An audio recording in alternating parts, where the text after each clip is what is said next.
Afternoon. Today I'm going to talk about the Marginalist Revolution. This is the result of Marx's use of the labor theory of value that, as we know, von Bauwerk said needed to be removed. The Marginalist Revolution is about the introduction of both utility, marginal utility, and marginalist thinking in general. The three economists most responsible for marginal utility theory are Carl Menger, Leon Walras, and William Stanley Jevons.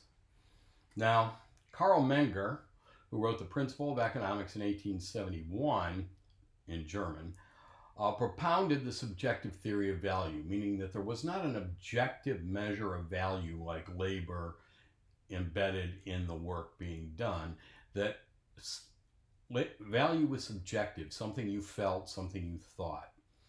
Okay?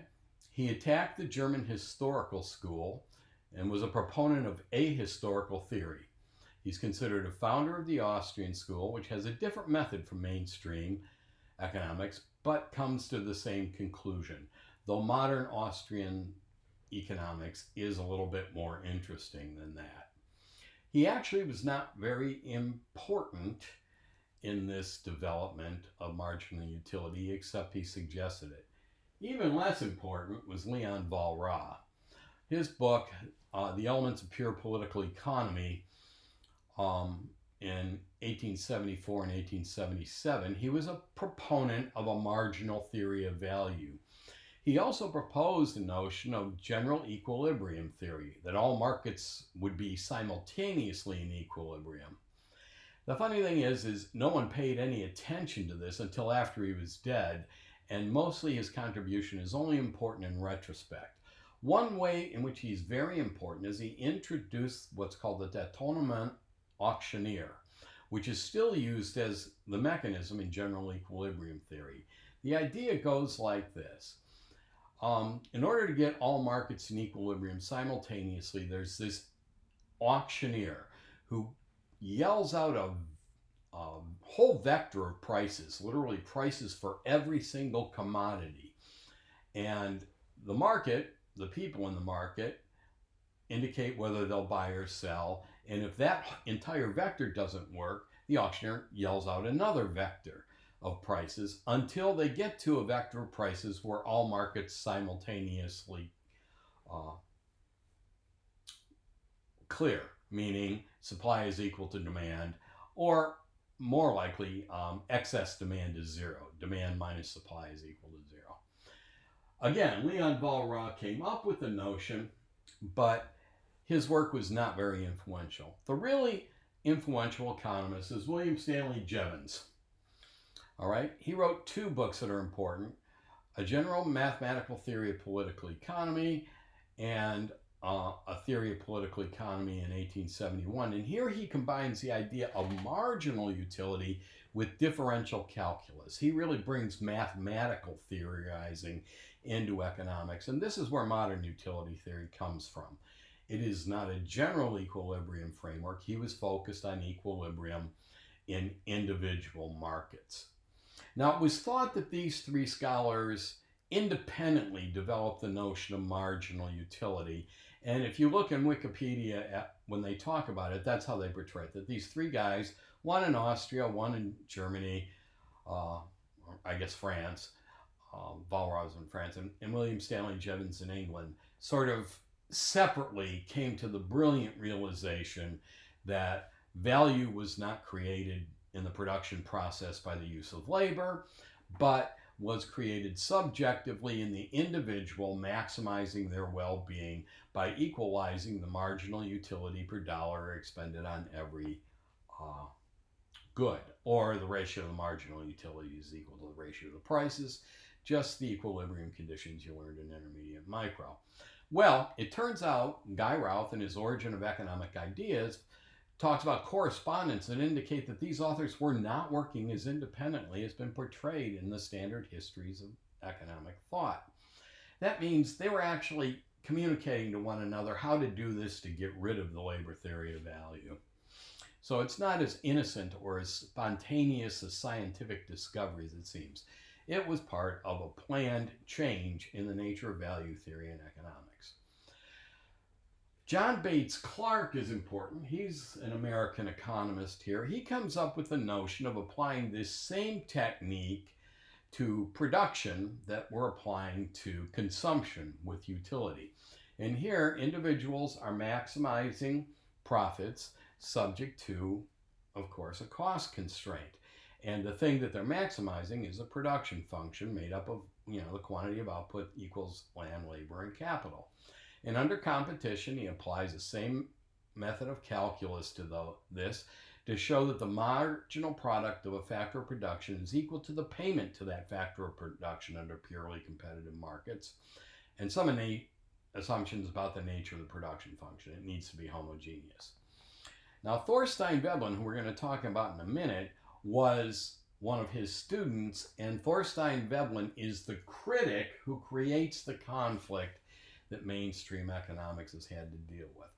But this whole marginalist revolution comes to its culmination in the work of Alfred Marshall at Cambridge University, and he puts all of this together in his classic and the first book called Principles of Economics in the English Language. This is mostly the partial equilibrium microeconomics still taught today in Principles of Economics and Intermediate Microeconomic Theory.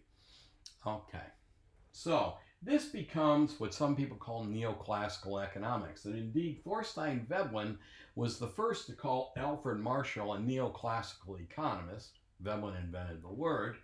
But the funny thing is Veblen meant it to distinguish him from these people, not to say that they were all in the same school of thought. Though subsequently neoclassical economics has come to be used to refer to anything in mainstream economics following Alfred Marshall. Now, Thorstein Veblen clearly understood this. His teacher was John Bates Clark, so he understood marginalism, and he rejected it. He wrote a scathing critique of John Bates Clark's economics, and he rejected the entire framework of utility as archaic, superstitious, static, ahistorical, and not realistic. He wrote a series of critical essays that are considered the most trenchant criticism of marginalist economics ever written.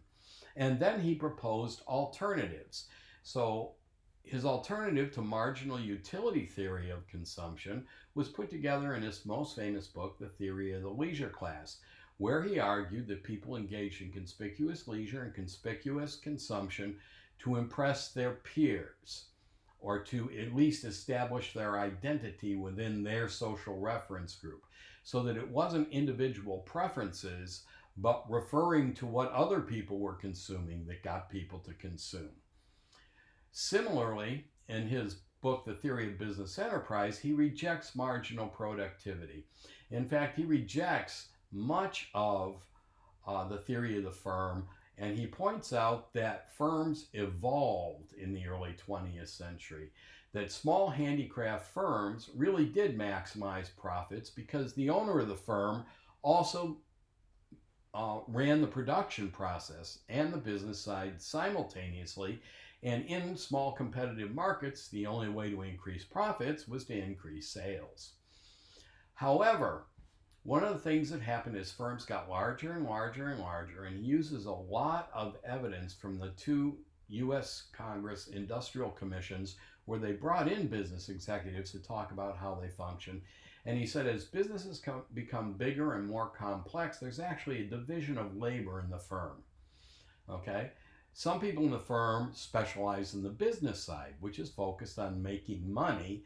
And then some people are focused on what he called the industrial side, the production side, where they're trying to manufacture goods efficiently. And it turns out, of course, in non-competitive markets, the way you increase profits on the business side is to decrease production on the production side, so that in fact the firm's profit maximization criteria does not go along with more efficient and higher levels of production, but artificially restricting production in a form of industrial sabotage to increase the business profits.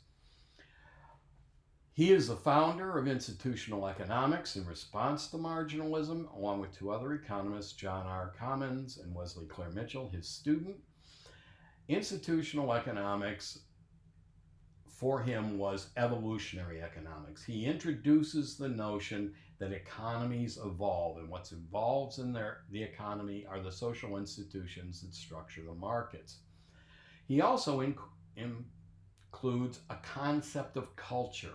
Rather than looking at individuals as atomistic, separate, and with given preferences, he sees them as social cultural persons who draw upon one another for their inspiration to consume or their inspiration to open a firm, or everything's done culturally through communication, sharing, and observing one another. Next, he changes from deduction and induction to a school of thought called pragmatism that uses abductive inference. I explained that in class. Basically, you look at information out there available, you propose a hypothesis, you use that hypothesis to try and understand phenomena. If so, then you test the hypothesis to see if it works. And it's a series of iteration of testing different hypotheses. It's neither it's simultaneous. Abduction is simultaneously empirical, inductive work, and deductive work at the same time. He also rejects the notion of the labor theory of value in Marxism, and he rejects the utility theory of value in marginalism. He argues, in fact, that valuation is a process. It's not subjective value, and it's not labor put into production, but in fact, in a particular circumstance, something is valuable to you if it is useful in that particular context. Think of your toilet plunger, all right? 90% of the time, you don't value the plunger at all. It's a disgusting piece of equipment you keep next to your toilet. However, when your toilet begins to back up towards overflowing, suddenly you value the plunger more than anything else in your household, right? So the context determines the value of something. If it's helpful in allowing you to continue your life in a decent way, then it's valuable. If it doesn't, it's just another piece of stuff, okay? We're going to talk more about institutional economics, but again, in our conflict theory, Alfred Marshall pushes mainstream economics forward into modern microeconomics. Veblen rejects that whole framework and proposes an alternative, evolutionary, cultural, institutional approach to economics. Thank you very much.